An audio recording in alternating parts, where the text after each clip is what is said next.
पावसानं तर लईच वैताग आणून ठेवला आहे. वरती कपडे वाळू घालायला गेले होते स्लॅपवर, कपडे वाळू घातले आणि तेवढ्यात 10-15 मिनटात लगेच पाऊस आला आणि मग काय परत कपडे खाली आणले आणि इथेच वाळू घातले. व सह्याद्री आणि रायांश या दोघांचेच खूप सारे कपडे होते. मग तिथं धुवावंच लागतात मुलांची. मग आपले तरी कपडे एक वेळेस ठेवू शकतो, पण पोरांची कपडे अजिबात ठेवू शकत नाही.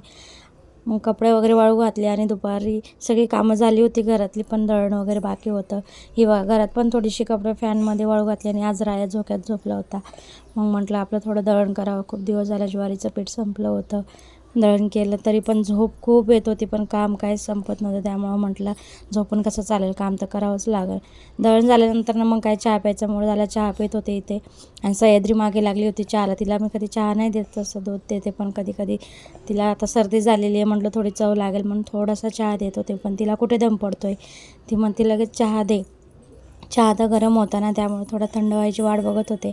सासूबाई होत्या, म्हटलं त्यांनाच दिला आणि म्हटलं थंड करून द्या तिला, कारण तिला खूप घाई लागलेली होती. तिला असं वाटतं ताई चहा देते का नाही, की मग चहा निवांत पिला मी. आणि अजून बरीच कामं बाकी होती. संध्याकाळचा स्वयंपाक करायचा होता आणि संध्याकाळी स्वयंपाक केला. रायांचे बाबा बाहेर गेले होते आणि तेवढ्यात बाहेरून आले होते, ओले होऊन आले होते. त्यामुळे मग त्यांना चहा केला.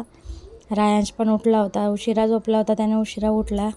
इकडे माझ्या भाकरी झाल्या होत्या आणि दोघांनाही चहा दिला, रायांशला आणि रायांशच्या बाबाला चहा दिला.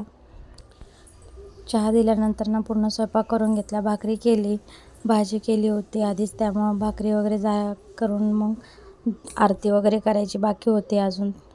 आणि उद्या पण आम्हाला रायांशला हॉस्पिटलला घेऊन जायचं आहे. उद्या फायनली त्याची गाठ काढली जाणार आहे. उद्या सकाळी खूप लवकर जायचं आहे, कमी कमी आम्हाला 7:30ला आम्हाला तिथे पाहिजे आम्ही हॉस्पिटलमध्ये. डॉक्टर म्हणले त्याला काही न खाता पिता आणायचं आहे, जेणेकरून त्याला परत उलटीचं औषध नाही द्यायला लागणार. त्यामुळे इकडे माझ्या भाकरी झाल्या होत्या.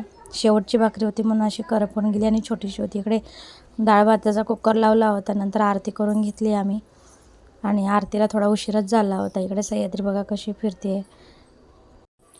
आरती झाल्यानंतर मग लवकर जेवण करून आणि झोपी गेलो, कारण सकाळी लवकर उठून जायचं होतं रायांशच्या ऑपरेशनला.